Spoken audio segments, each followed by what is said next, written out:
bonsoir à toutes et à tous daleen ak jàmm seen émission le rendez-vous de Sénégal 7 le rendez-vous de Sénégal 7 di émission bi leen di accompagner seen biir site internet préféré du Sénégal 7 du lundi au mardi di débattre bépp sujet d'actualité boo xam ne rek ñeel na réewu Sénégal wala àddina war nga képp ko ñu koy defee à chaque fois bi ñu fa amee actualité boo xam ne rek intéressé na lépp loo xam ne rek ñeel na doxalin réewu Sénégal dañ fi dalal koo xam ne xam-xamam màcc na ci wala koo xam ne loxoom dugg na ci bu baax par rapport à cette lutte loolu moo tax aujourd'hui pour parler de l'affaire Ousmane Sonko et cette masseuse bi nga xam ne mun nañu wax ne ay bés yi mooy defee la chronique fii suñu réew je reçois sur ce plateau Thiat du mouvement Y'en a marre salaamaaleykum Thiat.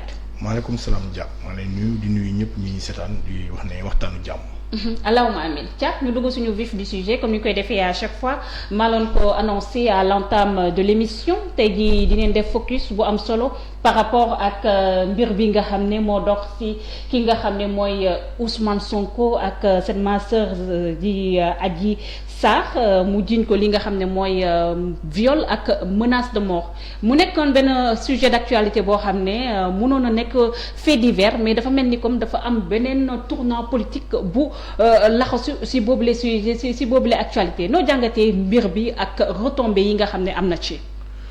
Bon, d'abord il faut voir kan la ñu accusé ki ñu accusé quoi qu'on puisse dire du n'importe qui donc mënoon na yem ci affaire de mœurs su fekkoonte ne ay sénégalais yoo xamante ne lambda la ñu xam nga mais su nekkee dañu laal koo xamante ne nii dafa aspirer à conquérir ce pays am image bu mu incarné am aussi lu mu représenté parce que troisième la ñëw ci élection présidentielle donc loolu mun nekk benn affaire buy jàll di dem il faut que nit ñi taxaw fa donc les gens dañuy intéressé wu ci lan la naka la nan la ak nu mu demee les gens ont envie de savoir la vérité les gens ont envie de voilà fouiner un peu plus ci biir pour xam tenant ak aboutissant yëpp quoi donc kii mu doon la moo tax bu doon peut-être benn simple sénégalais ni man xëy na du am benn tollé bi wala benn importance bi mais comme Ousmane Sonko la ak ce qu'il représente aujourd'hui donc forcément il faut que mu attirer attention sénégalais yi. est-ce que nekkul foofu la manipulation bi féetoo certes Ousmane Sonko comme ni nga ko waxee c'est un homme politique boo xam ne il n'est plus à présenter dans ce pays. troisième ci élection yi nga xam ne moom la ñu weesu député à l'Assemblée nationale mun nañu wax ne opposant farouche di kii di président Macky Sall mais ces histoires de mœurs dañ koy gis un peu partout dans le monde gis nañ aussi Bill Clinton secrétaire am accusé woon na ko li nga xam ne moo di viol ñu gis ne aussi en France et un peu partout dans le monde dañ ciy gis genre mbir yi mais dafay nekk benn histoire boo xam ne rek c'est entre la personne bi nga xam ne moo la ko jiiñ ak yow. tey jii au niveau du Sénégal est-ce que waruñoo dépassionner débat bi dugal ko entre deux Sénégalais yi nga xam ne ñoom ñoo am problème rek bañ koo def une affaire d'État. moi je pense que le premier jour loolu la woon jour bi ñu gisee ñun ñëpp ñu yeewu gis ci journaux yi une fille bu accusé Ousmane Sonko. loolu la woon affaire civile la woon benn nit bu accusé benn nit. mais chemin faisant le lendemain on s'est rendu compte que en fait du loolu rek.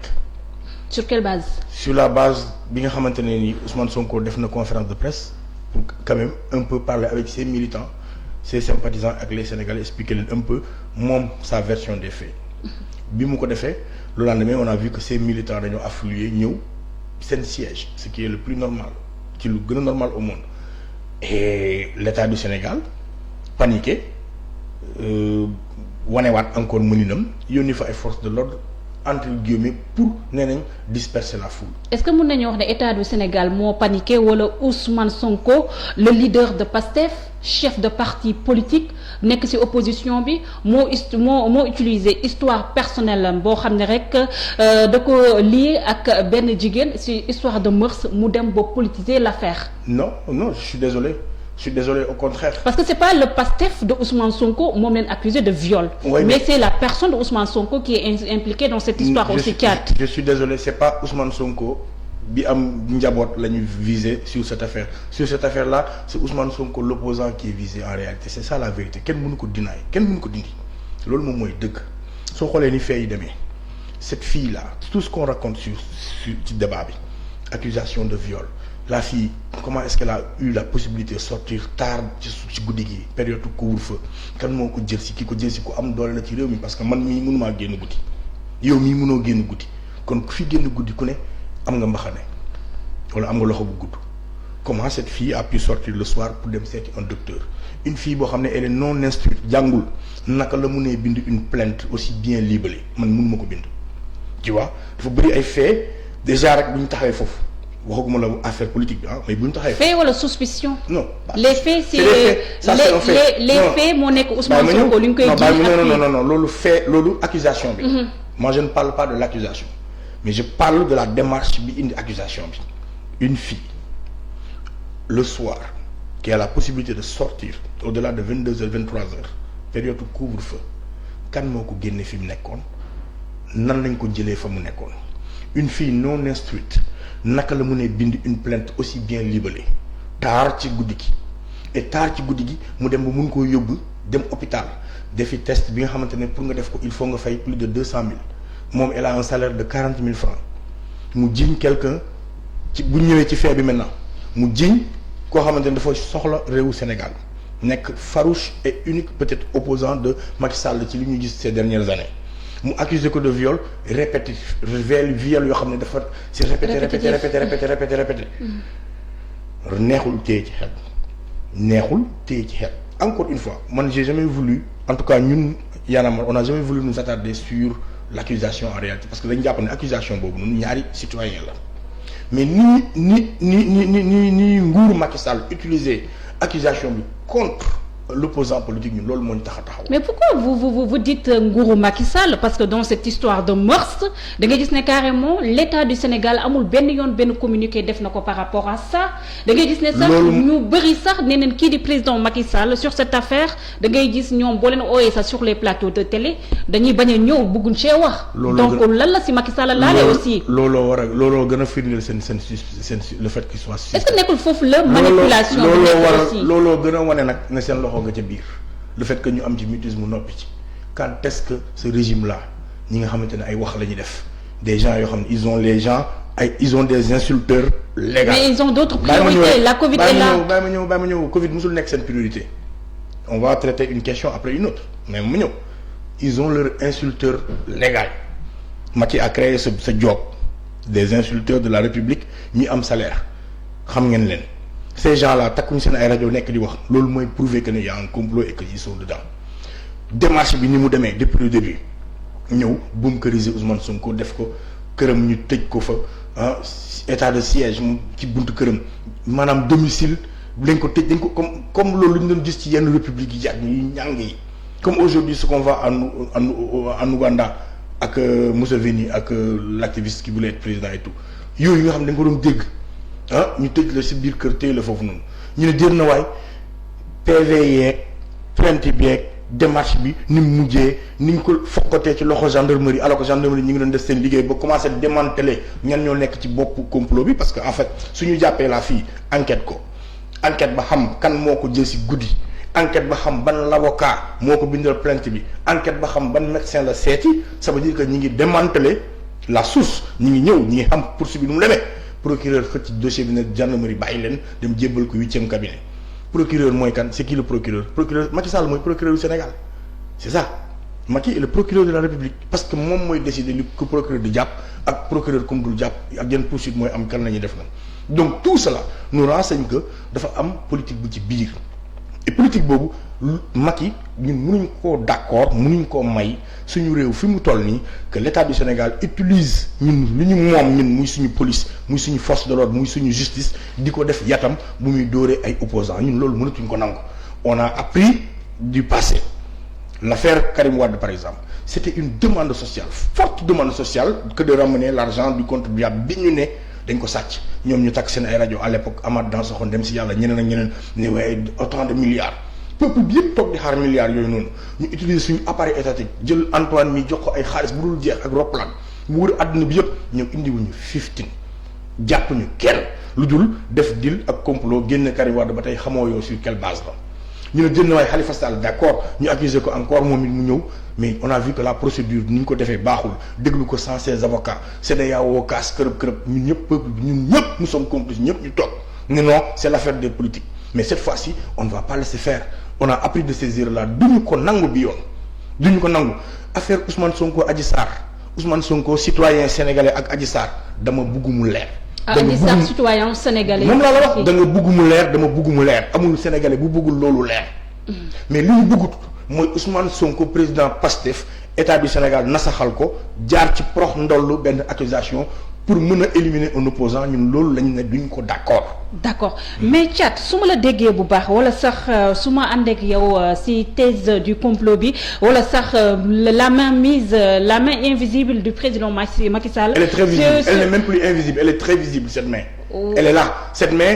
à travers le procureur à travers la police bu ñëw tëj nit ki à travers ses vices de procédure à travers un avocat bu dem à la télé di wax di avancer des choses yoo xamante ne c'est farfelu il se trompe lui-même à travers les PV qui ont fuité à travers on sait que la main de l'État n'est plus invisible elle est là elle est très visible. D'accord je continue sur cette affaire de mœurs.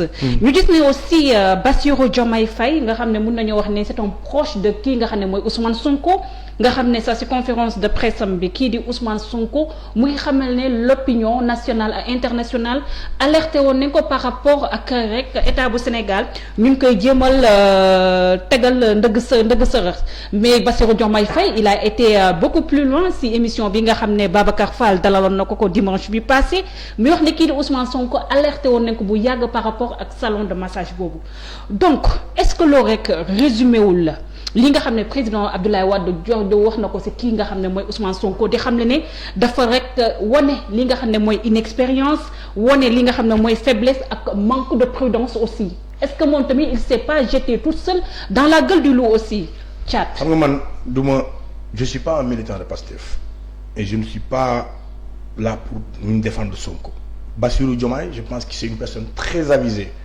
bu mën a xam lan lay teg ak fan lay teg communication mais quand Maître Wade dit que Ousmane Sonko dafa def négligence. dafa def erreur de par manque d'expérience. Prudence faiblesse. man loolu dama ciy kontaan xam nga lu tax ma ciy kontaan. ça me renseigne sur peut-être Ousmane Sonko avec juste benn nit la avec sa naïveté qui veut conquérir un pays qui n'a pas de suspicion xam nga nit soo xamul tappale doo préparé wu. bu nit di waajal tappale sa kaw. donc un état dañ ko war a blesser entre les mains d'une personne naïve loolu nga bëgg a wax Thiat. non quand je parle de naïveté c'est que derrière sans calcul laa la wax déglu ma écoute-moi très bien dama ne la ku ñaaw njort dafa fekk ne moom jubut ci ay mbiram il faut que comment nga comprendre ma dama ne la man tey su fekkee damay ñëw. mais pour diriger aussi tout un peuple aussi il faut nga ñaaw njort. mais bàyyi ma ñëw jàpp.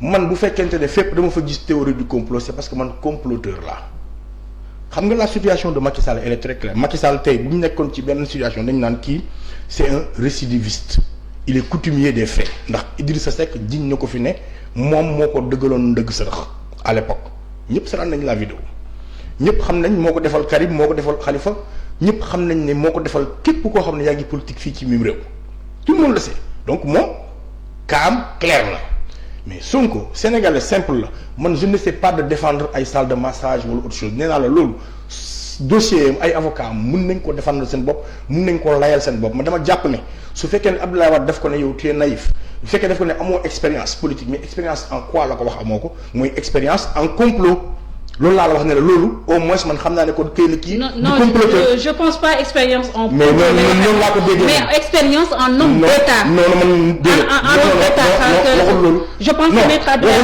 foofu lay waxee. non je suis désolé maître Abdoulaye def ko ne amoo expérience da nga def négligence loolu kese la wax ku mu neex nga yokk ca yeneen moo yoo bëgg man moo ya ma ca yokk mooy ne amoo expérience ci complot loolu laa ci yokk man parce que la phrase elle s'arrête là.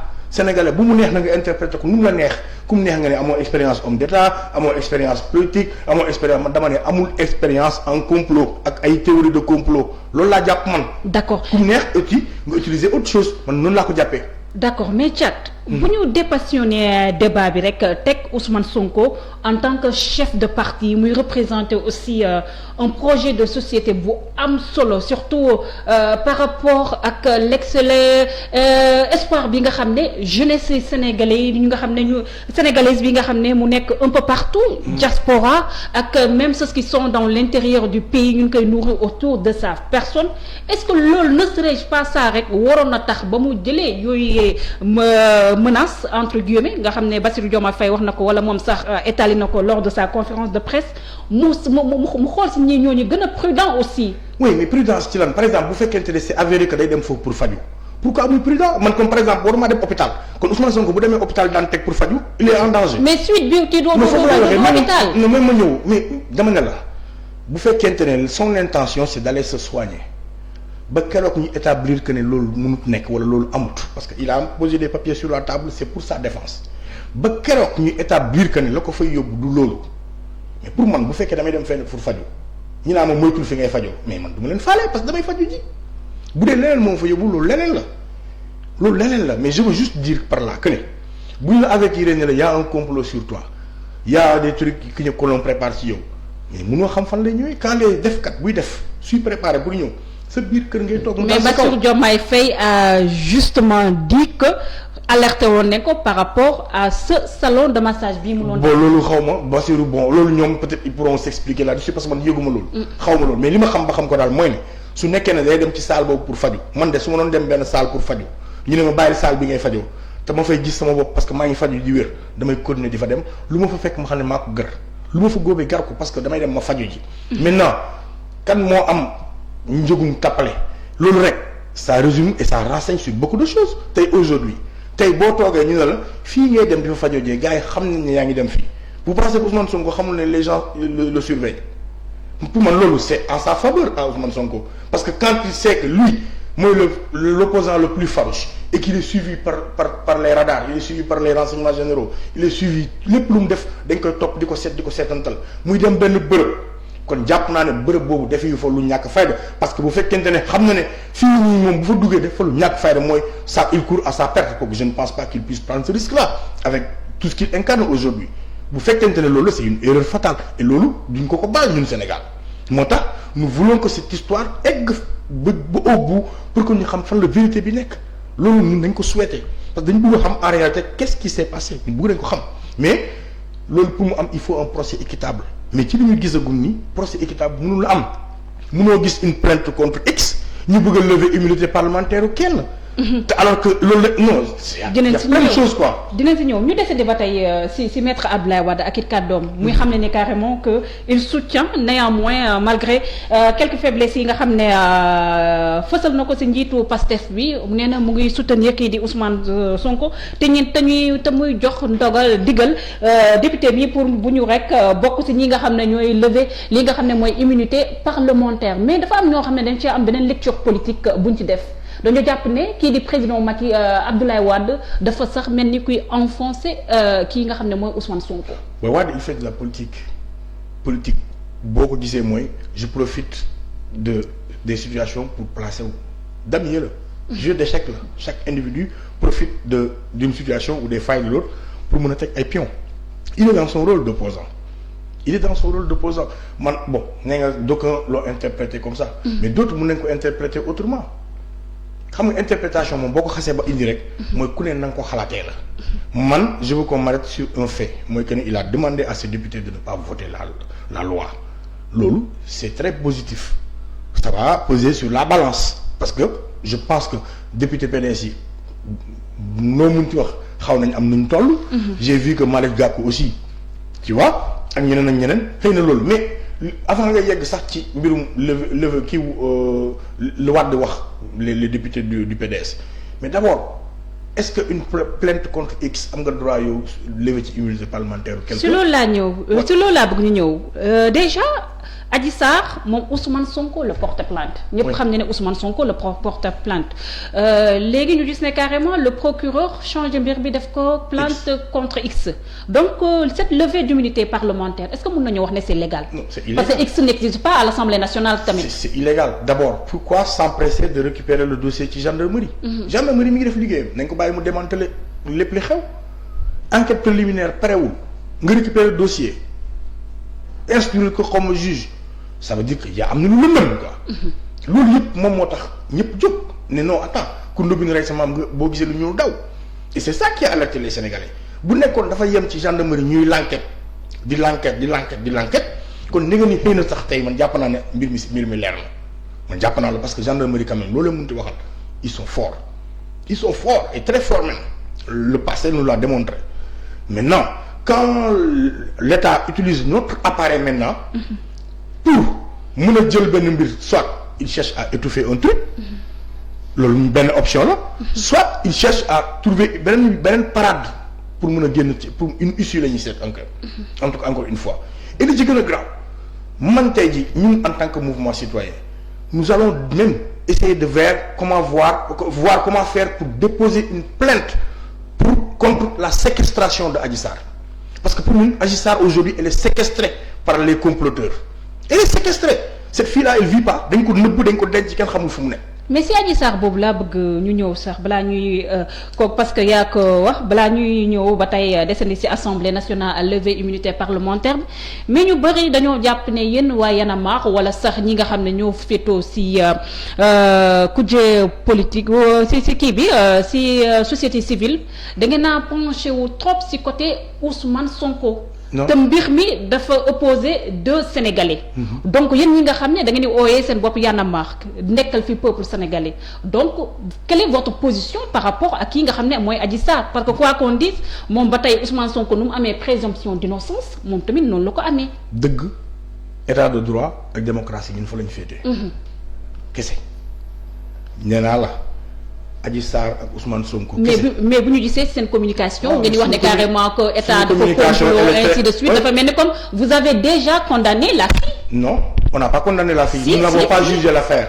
non moom laa la ñun on n'a pas jugé l'affaire ñun jugé wuñu l'affaire ñun dañoo juger les tractations ak la démarche de l'État par rapport à ce dossier looloo waral ñu génn. mais pourquoi état. mais état moom ku moom police. ku moom police waaw tontu ma non jàpp tontu ma ñu avancé. non man du ma tontu. ku moom police du état. non état c'est toi c'est moi. non ku moom police état moom police. état c'est toi c'est moi. je suis désolé mais dans quel pays. non ne me parle pas de la définition de l'état parle-moi de ce qui se passe en réalité dama ne la. su dee ay texte wax gouvernement loolu. mun nañoo ne carrément ça regroupe benn entité bu. assez restreint jàpp léegi leçon bii nii. leçon bii tu comprends. leçon bii les état ça désigne tout le monde aussi. d'accord ji nga dama ne la leçon bii donc on parle du gouvernement ñu xam. d'accord dama ne leçon bii nii bàyyil bu ñu dem ñu def ko waa classe primaire. mbirum état gouvernement. mais dama ne la sénégalais yi ñoo ñuy déglu kan moom police ci réew mi kuy gérer police du état mooy gérer police n'est-ce pas oui ou non. kon loxoom bu police intervenir loxoom a nga ca. kan moom mais il faut rappeler aussi dañoo nekk ci période pandémie te dañoo dàq lépp rek loo xam ne am na rassemblement aussi. dafa war a njëkkee ci ñoom xam nga état da ngay wane sérénité. état bi serein wul xam nga tax serein wul parce que dafa coupable quand tu n'as rien à te reprocher. Donc il faut pas dire état tu dis gouvernement. Oui, gouvernement bi moom mooy assurer aujourd'hui la continuité je suis désolé. non boo waxee état gouvernement da ngay dugg ci amalgame bi. gouvernement bi mooy assurer la continuité de l'état aujourd'hui c'est le gouvernement de Macky Sall qui assure la continuité de l'état aujourd'hui quand même bu ñu taxaw ci ay mots tamit s'il vous plaît ñu avancer dama ne la nguuru Macky Sall boog bu la neexee comme loolu moo la gënal nguuru Macky Sall bu fekkoon amul lenn lu muy reprocher boppam procédure yii mu def. ak ni mu ko entamé ni mu ko doxalee du ko doxalee noonu na bàyyi police mu liggéeyam jël procureur encore une fois de plus nga xam ne Macky mooy procureur du Sénégal Macky mooy président mooy procureur donc moom procureur Macky moo des jël dossier bi jox ko juge 8e cabinet mais pour lan ci l'enquête boo xam ne yàggagul ndaw su porté plainte Modou Ndiaye nga dindi Modou Ndiaye bi def fa X mais yow aussi tamit loolu moom xanaa kon léegi ñoom c'est l'État qui désigne même le coupable. état Macky Sall moom mooy désigner moom kan mooy coupable bi ci dossier bi ñoom ndaw si nee na man Modou Ndiaye moo ma violé mais ñoom nee nañ ko Modou Ndiaye violé loolu X moo la violé c'est-à-dire pour te montrer l'incohérence sur ce dossier-là tellement d'incohérence ñun loolu moo ñu tax a jóg ñun dañ ne la bu yemoon ci Adji Sarr mu porte plainte ñu oo Ousmane Sonko mu dem wuy ji wala mu ñàkk a wuy ji waaye gendarmerie wéyal l'enquête am ba préparer ay préliminaire am xool jëbal ne lii la ñu jëli Ousmane Sonko mu ñëw wax.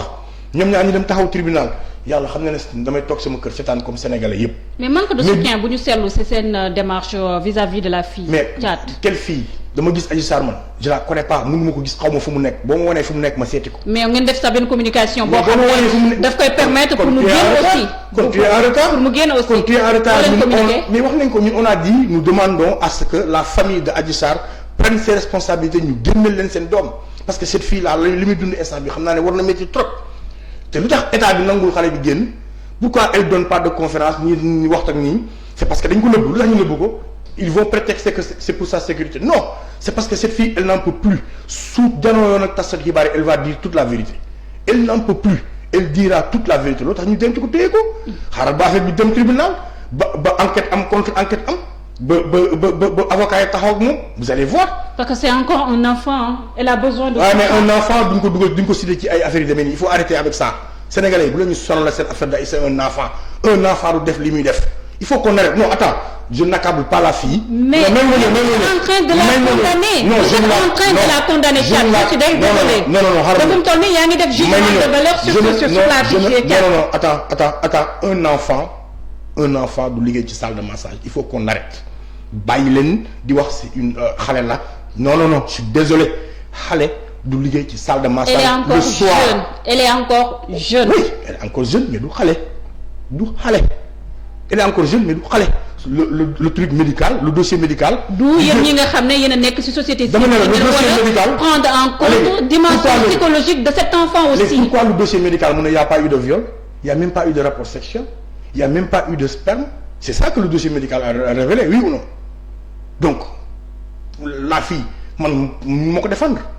Parce que ce qu'elle raconte sur la table, ce qu'elle a posé sur la table est monté de toutes pièces et que quand toi-même ton dossier médical dit que benn mbir buy wane ne def nga rapport sexuel amul benn ñu wane ne man am na fa amul fenn fu ñu wane ne brutalisé nañ la fa ni nga viol répétitif yoo xamante ni musoo koo yóoxu musoo koo jooy amul témoin nit ki envoyé war le message ne la maa ngi ñëw man dinaa lay violer di la envoyé message naan la maa ngi ñëw nga may xaar non soyons sérieux quoi soyons sérieux donc il faut que lumière soit faite sur cette affaire maintenant ñun nag li ñu ci ñor man li ma la wax nii ça c'est Thiat bi nga xamante ni moom moo tudd Omar nekk simple citoyen sénégalais moom moo wax sa version maintenant Thiat bi nga xam ne Y'en a marre la bokk muy une structure de la société civile li ko intéressé aujourd'hui mooy que suñu démocratie bu ñu ko salfaañee mooy que Macky Sall arrête de traquer les opposants mooy que Macky Sall arrête d'utiliser suñu ay forces de l'ordre suñu système juridique suñu ay institutions suñu ay nangam pour di noot ay opposants ñun loolu la ñu wax ni moo tax duñ ko d'accord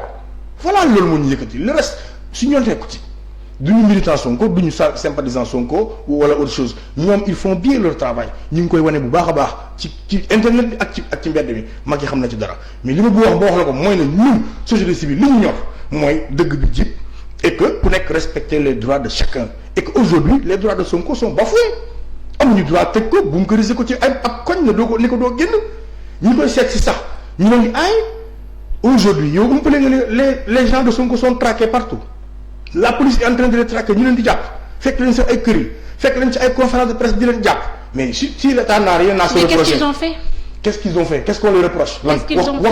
Qu'est-ce qu'ils ont fait? Je sais pas xanaa état du ñëw rek di fekk ma toog di def sama liggéey mu may jàpp quand même. jàpp la jël sa téléphone fouillé ko xool laaj la ay question bàyyi la nga dem loo def keneen ku mu xaar jàppuñ ko dem ne parce que nee nañ solul masque. port de masque. buntu këram muy génn yore masque am ci poche am di ko waaj a sol ñu ne ko yow soloo masque il faut que les gens arrêtent. Fatima Meng dem di yóbbu añ Cap Manuel ñu jàpp ko te bokk frappe loolu yëfu loolu xelu na nit kuy def conférence de presse ñëw fekk ko fa muy waxee ci conférence de presse bi nga jàpp ko na sax bu mu neex la nga bàyyiwaat les jeunes yi non mais attends il faut qu'on arrête quoi état si amuloon dara lu muy reproché boppam du démarché nii mu démarché il faut que nit ñi wax dëgg. nañu bàyyi li ñu nekkee ils sont en train de brûler ce pays et puis regarde pire les jeunes qui ont été arrêtés on leur demande ban groupe ethnique ngeen bokk mais loolu yëfu nit la Sénégal kañ lañ daan laaj nit ban groupe ethnique nga bokk. Macky Sall ak nguuram ils sont en train de brûler. C'est là où se trouve le danger le fait que ñu bëgg a ethniciser cette affaire. mais kan moo ko bëgg a def kan moo bëgg a ethniciser ça mais c'est l'État quand la police pose des questions fan ban groupe ethnique nga bokk qui pose ces questions là si ce n'est le parquet ñoom la di ñoom ñooy poser ces questions là ça veut dire que man ci nguuru Macky Sall laa gisee cette division là la cohésion sociale laal nañ ko côté bu ne këru diine këru nangam ba dem ba bugg ñu wax ay waxu maintenant groupe ethnique mais c'est grave Sénégal am ay différence de classe sociale yu énorme les riches di gën a riche les pauvres di gën a pauvre classe bi ci digg bi nga xam ne suñu maas gi ca lañ bokkoon ñu éliminer ko. parce que politique bi mu def moo baaxul dafa ñuy désabusé Macky est en train de nous presser di ñu noot suñu démocratie bi moom la jël nasaxal ko et bu ñu toogaree barki papa mon père ci li ñu jëm mooy royaume ci royaume la ñu jëm sa dynastie là daf ko gëm et il va nous imposer sa dynastie on va vivre sous une xoolal waxtuma la dictature mais royaume lañ le roi Macky lañ koy wooye bientôt parce que loolu la gëm c'est ça qu'il prône du ma am opposant du ma am nangam damay mattu man faale ma lu xonk damay dóore damay kii man guerrier la c'est loolu rek mooy discours am Macky nekkal guerrier ci mbéyum ceeb mi nit ñi lekk Macky doonal guerrier ci njàng mi élèves yi jàng doonal guerrier ci pat mi waaye doonal guerrier en face Macron waay Macky bu doonal guerrier en face Macron ñu ñëppay kontaan tàccu foofu lañ bëgg mu doon guerrier. mais Macron li si yoonam si histoire. non ci li xew ci réew mi yëpp. ah bon li Sénégal ñàkk yëpp les contrats suñu dëkk bi ñu moom suñu franc CFA bi suñu yeneen ak yeneen dans le sens là foofu lay waxee les multinationales nangam ak nangam na wane foofu guerrier ñun foofu lañ soxla guerrier du ay damay dóor peuple bii ku manifester faale wu ma la takkal lu xonk nangam loolu dañ ci soxla guerrier. guerrier ci loolu lañ ko soxla. voilà Thiat nga avancé ba tey si plainte contre X bi ñu bëri am si aussi benn lecture. jàpp ne carrément si la thèse du viol contre Ousmane Sonko c'est pas avéré dañ ko bëgg rek teg yeneen daan yu mel ni comme moo nekk appel à l'insurrection trouble à l'ordre public wala sax yàq loo xam ne moom li état bu Sénégal la te gis nañ aussi jàmmaarloo yu amoon si diggante force de l'ordre yi ak ñi nga xam ne ñoo féete woon foofule si kër Ousmane Sonko gisoon nañ si lu mel noonu est-ce que appel bi nga xam ne Ousmane Sonko def na ko lors de cette conférence de presse bi nga xam ne amaloon na ko keroog pour se laver à grande eau mu ni koo toppee yi nga xam ne énuméré naa ko parce que ñu bëri dañoo jàpp ne kii di le leader de PASTEF moom moo wax de pour les jeunes ñu jóg xeex. waaw léegi génneel ma moo Ousmane Sonko waxee ne leen dem na ngeen taal dëkk bi man loolu laay xaar soo ma ko génnelee débat boobu dootul amati bi. L'ultime combat, le dernier combat, oui. La résistance. Oui, la résistance, ça c'est des mots qui appartiennent à la démocratie. Nous sommes des résistants, nous sommes des militants, des résistants. Et la résistance, moi, là, elle est forcément physique. La résistance, elle peut être d'idées. Mais un combat mortel, quand tu dis que c'est un combat mortel. Oui, non, ultime combat. Combat mortel. C'est interprétation là. Non, ce sont les mots de Ousmane Sonko. Mais après tu l'as interprété. Moi je suis juste la journaliste. Je dis. Je pose juste combat mortel. Combat mortel, bien sûr. Parce que c'est la fin de son parti qui est en jeu. C'est la fin de son parti qui est en jeu. C'est sa tête qui est en jeu. Effectivement, c'est un combat mortel. C'est là où se trouve le problème. Non. Dès l'instant que c'est sa tête qui est en jeu, vous pouvez inciter d'autres personnes. Je suis désolé. Loolu analyse ku mu neex la. Loolu compréhension wu ku mu neex la. Su ma neexee ma ne man sama survie lay dund lay sama last phase lay sama li ma desee man moom laa yor nii. Kon sama xeex la. Tekkil combat ci olof. Combat def ko olof tekki ko olof mooy lan xeex wax ma waaw wala déet. non bu dee combat boo ko tekkee ci olof mooy tekki xeex. kon bu waxee xeex amul problème chaque jour ñoom nañ jóg taxaw xeex kenn mësu la cee condamné kenn mësu ci condamné kenn mais boo nee combat ñu ne combat la wax combat mooy xeex façon bu ne la. Est-ce que nekkul ne là où se trouve le problème parce que au-delà de Sonko gis nañ aussi kii nga xam ne mooy président Macky Sall jamono ba mu nekkee ci opposition mu tenir aussi genre discours yooyu c'était en 2011 donc tey jii nga xam ne Macky waxoon na carrément pour que les jeunes ñu wàcc marcher vers le palais.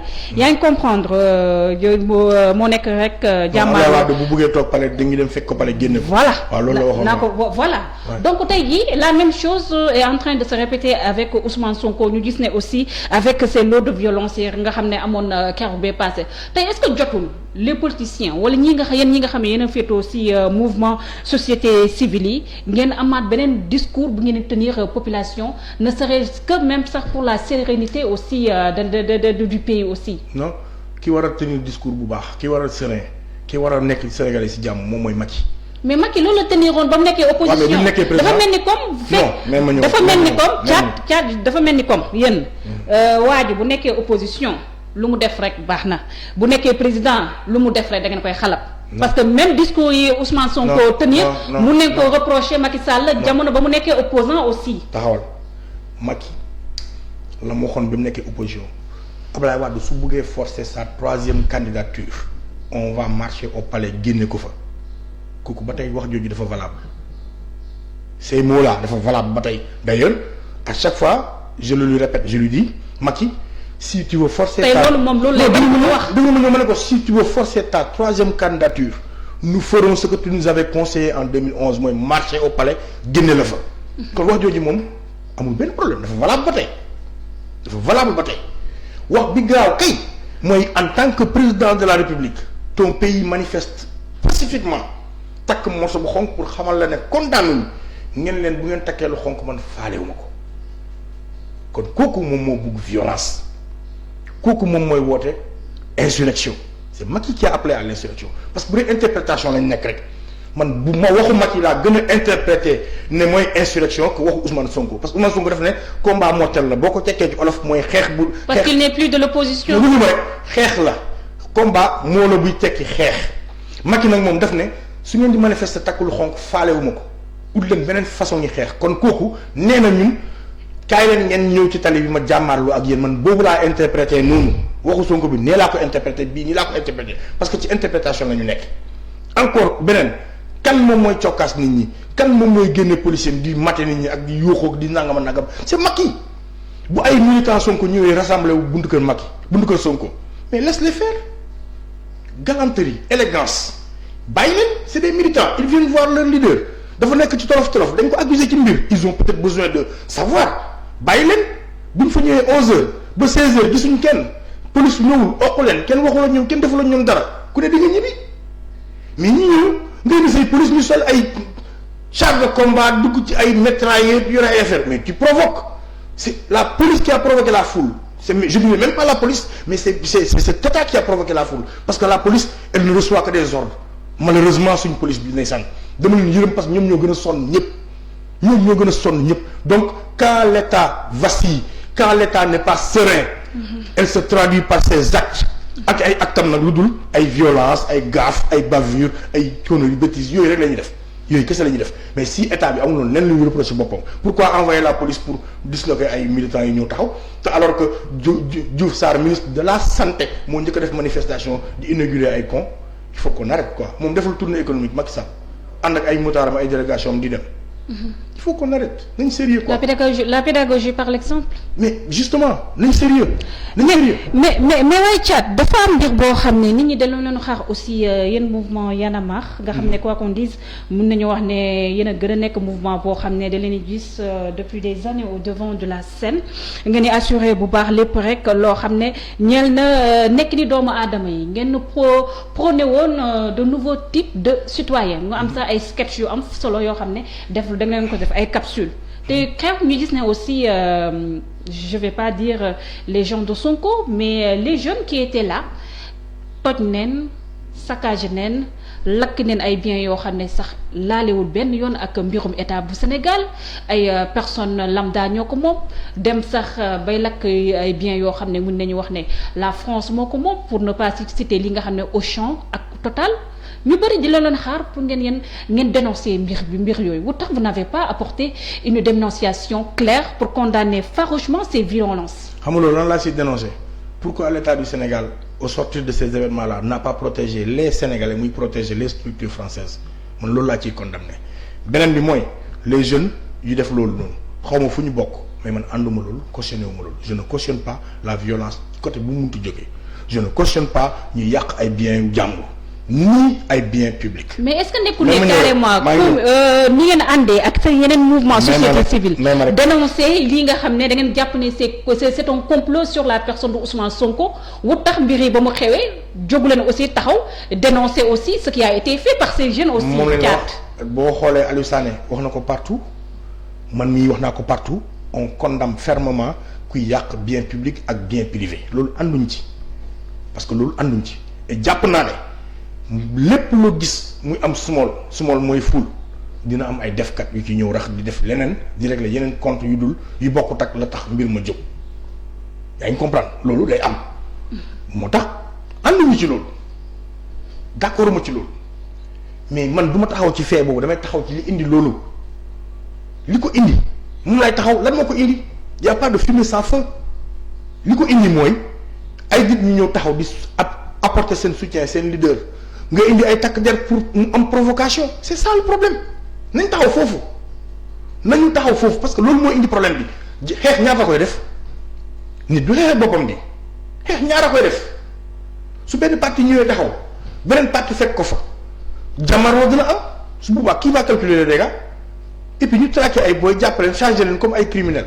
52 booy ñu jël leen tëj leen ci ay kaso comme si ay criminels de guerre yu garaaw lañ bëgg a jugement bi gaaw yóbbu ci pour camp pénal yeeg Rebeuss yeeg yooyu loolu danay wan ne état bi serein wul àndul ak benn sérénité parce que am na lu muy reproché boppam.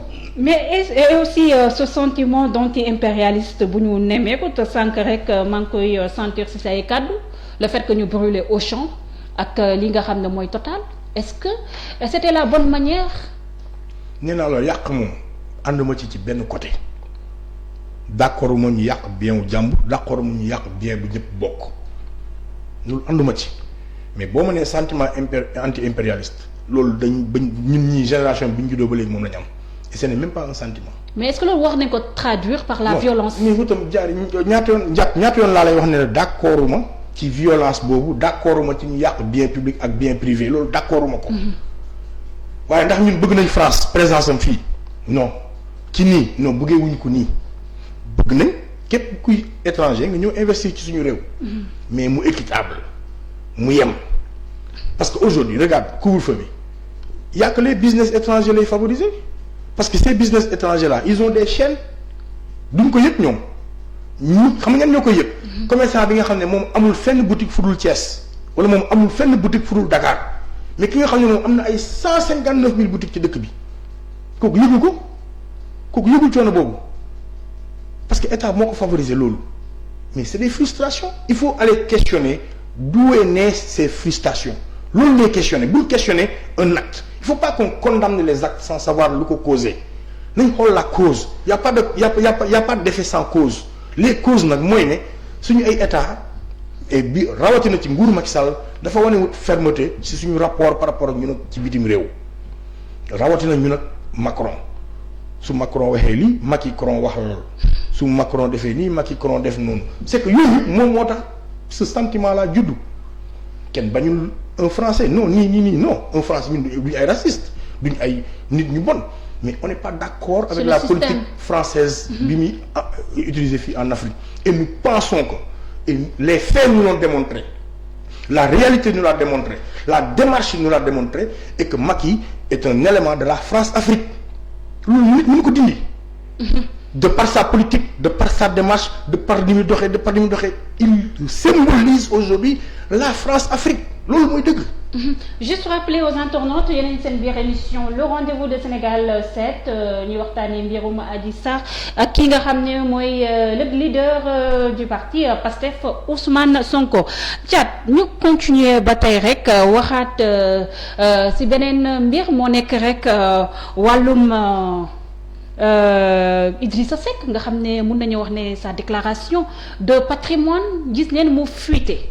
ñu ay bien rek ñu estimer ko ay 20 milliards de francs CFA mais comme le Sénégal ay politiciens milliardaires moo ñu gouverner est-ce que loolu ça ne pose pas de problème. waaye ren may def ak yàlla ren may def c'est vraiment grave. parce que xam nga man sincèrement dama ne woon du ma amati minute bu may perte ci Idrissa Seck.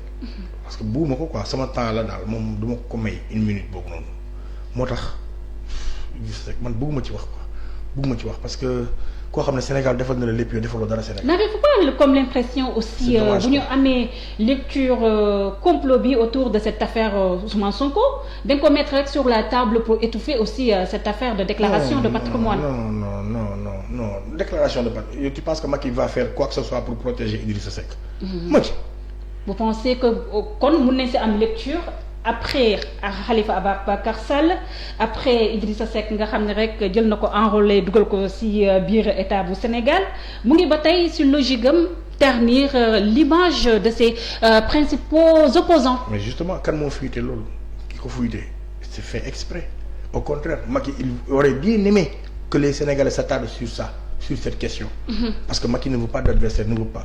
Macky Idrissa Seck en rejoignant Macky il s'est tiré une balle. kooku c'est clair, il s'est tiré une balle direct. Maintenant lii ñëwaat tegu ci kawam ki ko fuité il l'a fait intentionnellement. C'est pour encore plus le couler politiquement. Mais est-ce que c'est pas un mal pour un bien pour le peuple sénégalais aussi? Maintenant man dama applaudir. waruñ ko fuité dañ ko war a teg ci espace public bi. Voilà parce que ça ne sert à rien. dama ne la en commençant par les municipalités. man damaa war a dugg ci site officiel bu mairie bu Kaolack tàppe gis dépense gis recette gis budget ci lépp lu ñu def noonu la war a doxee noonu la war a doxee waaye Idrissa Seck yow nekkati am nga 20 milliards yoo denc ba ñëw di foroxaat suñu 8 milliards yu ñu la dénk te nee nga yow jafe-jafe réew mi la tax a dugg loolu moom kenn amatul loo ci wax. kenn amatul loo ci wax. Maintenant que les gens prennent leurs responsabilités. Que les gens prennent leurs responsabilités. Si prendre seen ay matuwaay yooyu nga xam ne wax nga ko est-ce que nekkul yéen ñi nga xam ne yéenay mouvement yi nga xam ne de lutte yi féetoo fii au niveau du Sénégal ñu gis ne l'événement du 23 juin était là Y'en a marre mun nañu wax ne moo teniroon flambeau bi ñu gis ne carrément on a changé le président maître Abdoulaye Wade mais ba tey li noon jooy si kii di président Abdoulaye Wade moom la ñuy gën a gis sax si kii nga xam ne mooy mooy Macky Sall ba yéen sax ngeen di regretter le départ de kii de maître Abdoulaye Wade. non vous regrettez pas non, mais am na yenn si seen kii di xamal ne carrément. non xaw ma kan ngay wax mais man je ne le regrette rien. D'accord vous ne regrettez. je ne regrette rien de tout ce que j'ai fait Abdoulaye Wade mënu woon am 3e mandat. D'accord mais est-ce que yéen jàpp leen aussi si seen façon de lutter politiciens yi de manière générale dañ leen ñi ñu ngi koy waxee sax utiliser. Est-ce que war leen changer aussi manière de lutte dem sax conquérir le pouvoir. Justement c'est ça la différence entre ñun ak les politiques xam nga ñun li ñu mën mooy lu xeex taxaw parce que laajuñu. mais xeex taxaw bi est-ce que am na njëriñ parce que vous n'êtes pas dans la chose. Si les acquis démocratiques ñu ngi ciy xeex ñu ngi ciy am ay jéego il faut que. mais acquis démocratique yi bu amee te amul suivi bu ci wax aussi c'est peine perdue aussi. xam nga Macky a trahi à chaque fois rebolote bi day ñëwaat aussi. Macky a trahi le peuple sénégalais d'abord. Dans un premier temps. Macky a trahi, Abdoulaye Wade a trahi, Abdou Diouf a trahi. te est-ce que jotul mu nekk fin de règne des politiciens aussi. même il faut que nga comprendre Sénégal 1960 la juddu. Sénégal ci moom boppam 1960 la juddu. On est en train de rectifier il faut pas que les gens soient pressés man j'ai beaucoup d'espoir bi ma gisee les jeunes d'aujourd'hui tey jii nii ban jamono nga daan toog ay enfants de 13 ans 14 ans di intéressé wu sur la gestion de la chose publique. mais aussi les jeunes d'aujourd'hui c'est juste une parenthèse bu ma bëgg ñu wax ci tamit c'est ay engagement moi je pense que c'est dañ koy demee ak benn passion au lieu ñu regarder la chose objectivement parce que moom mënuma comprendre les journalistes qui font leur travail correctement ñu leen di saaga di leen lyncher sur les réseaux sociaux wala sax di dem ba di am ay menaces de mort yu ñuy def. mais loolu moom mënuma ci wax. donc là c'est un problème aussi aussi qu'il faut souligner. nee naa la ay saaga ay dóor ay toj ay yàq kooku mënuma ko cautionner en aucun cas d'accord duma ci mais li am ba am mooy dama ne la y a une nouvelle conscience citoyenne bu juddu cette nouvelle conscience citoyenne là dafa dal xel dans 20 ans. En 2040, les choses vont changer. Une nouvelle conscience citoyenne qui se traduit mal sur les réseaux sociaux. parce que ay saaga rek ñoo fi ne ah. non ay saaga rek ñoo fi nekk am na leneen lu fa baax tamit non. ay saaga rek ñoo fi nekk non réseaux sociaux yi moom li nga bëgg a gis nga fay fekk. boo bëggee gis lu baax nga fa boo fekkee boo bëggee gis lu bon nga fa. mais lu bon les chauffeurs. non ay saaga rek ñoo fi nekk. attends xoolal dama ne réseaux sociaux yi soo ibbee boo bëggee bu dee lu baax la tax a jóg am na fa su dee lu bon la tax a jóg am na fa yaay xool fa nga bëgg a dem xool yi déedéet il faut arrêter. On a besoin de ces réseaux sociaux là mooy média alternatif tey jii bu amul réseaux sociaux doo émettre yaa ngi émettre est-ce que li ngay émettre fii lu bon la lu amal njëriñ askan la. donc mais fekk lu amal njëriñ askan la yow ngay def ton boulot quelqu'un qui est derrière son clavier di lay saaga aussi. waaw là aussi ça pose problème. mais ku bañ ko la xas on me dit une jeunesse consciente. là ça pose un problème aussi. ku bañ ko la xas wala ku la xalab wala ku la tuumaal bul bokk ci espace public bi jaar yi ku toog këram kenn waxu ko dara. non là non c'est juste pour. par rapport à conscience des jeunes bi foofu laa bëgg a attirer sa attention. man mii di wax ak yow. j'en fais les frais tout le temps man am na ñu naan damay tux yamba damay naan sàngara man yamba musuma koo xool. sàngara musuma koo capp te on me taxe de ça parce que maa nekk ci espace public bi di wax. donc est-ce que war nañoo dem vers l'essentiel. rek man maa nekk ci espace public bi di wax mënumaa bañ ñuy wax ci man kon damay def sama liggéey gëm ko taxaw ci nekk ci continuer ci le reste duma ko toppatoo. benn nit mun na am 20 pseudo benn nit. mun na am 20 pseudo nekk ci benn forum di saaga ñu naan ñi ñaa ngi koy saaga fekk kenn la moo tax man je ne tiens pas en compte les commentaires ci ay réseaux parce que kenn rek mun na am fukki profil di la saaga mel ne fukki nit ñoo lay saaga fekk benn nit la et ça on le sait il faut qu'on arrête mais on est dans une guerre boo xamante ni c'est une guerre médiatique c'est la guerre de l'opinion chacun essaie d'utiliser ses instruments il faut que comprendre c'est une situation qui est comme ça je ne dis pas que c'est bien mais je dis que c'est la logique des choses maintenant il faut que nit ñi nag am toute responsabilité par rapport à ce qu'ils disent et par rapport à ce qu'ils font ci pays bu mel nii et que nos jeunes frères nous les encourageons à beaucoup plus s'intéresser à la chose publique mais dans le bon sens que ñu def ko dans l'intérêt de la relation dans l'intérêt de la patrie dans l'intérêt du truc dans le civisme dans le respect des trucs loolu moom la ñuy sabab loolu moom la ñuy ñaan mais déjà qui s'intéresse déjà à cela c'est déjà un acquis maintenant ci biir li ñu intéressé wu il faut qu'on leur donne de la matière c'est à nous d'éduquer les nouvelles générations c'est à nous de leur donner du contenu de la matière mais si le contenu c'est des avocats avérés qui taxaw di insulter di wax ay conneries si le contenu c'est des gens yu nekk haut placés qui ne montrent pas le bon exemple si c'est des contre-valeurs qu'on prône si c'est des contre-valeurs ay waxeet ay nooni ay waxuma dëgg ay damay dóore ay damay naa loolu la ñuy jaay mais kon ñun loolu ngay fekk foofu jënd ko mënoo jënd lu ñu jaayul mënoo jënd lu ñu jaayul lu ñuy jaay ngay jënd lan la ñuy jaay boobu léegi Sénégal qui sont nos références aujourd'hui dans ce pays-là en tout cas à part nos marabouts ñi nga xamante ne ñoo fi nekk ci wàllum kilifa yi di aada yi mooy kilifa yi ay état ki yooyu noonu matuñu kilifa et c'est ça la vérité ay contre-valeur la ñuy jaay boobu ba léegi mais lan nga bëgg booy jënd il faut que ñu repenser tout à la base révolutionner les choses changer les mentalités commencer ko aujourd'hui mais état du Sénégal politiciens yi bëgguñu askan bi yeewu ils veulent que population bi nekk ci ay détails ay fo ay fecc ay caaxaan ci yooyu lañ bëgguñu nekk pour ñu mën a continuer di ñu nax mais ñun ñoo war a yeewu donc cette nouvelle conscience là elle est hyper importante et ça c'est en train d'être fait ñun ñu ngi am nañu patient ci suñu Sénégal bi gëm ne que dina soppi insha allahu rabbi dina soppi Sénégal mënuñu ñàkk soppi parce que la crème des politiciens comme Macky Moustapha Niasse Idrissa Seck xeet googu léegi ñu jeex bu xeet googu jeexee ay boy ñooy génn des jeunes ñu am xam-xam ñu bëgg réew mi ñooy génn il faut savoir que cette crème là elle est finie mais ci Macky la mujj je pense crème googu jeex na sant yàlla la ñun ñoo am malheur ñun ñi dund ak jamono yi ces politiciens jamono bii nii mais dans 20 ans on aura de nouveaux types de politiciens parce que ñeneen ñooy judd ak une nouvelle conscience kon am naa yaakaar bu baax ak espoir ci Sénégal. ñu jeexalee Covid-19 vaccin yi nga xam ne annoncé neen ko pour vacciner Sénégalais en fin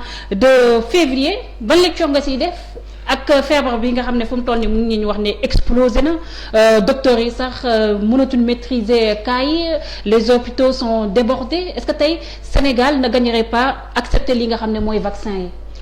man boog loolu moom damay wax ku nekk sa responsabilité la war a doon man loolu laa ko jàppee.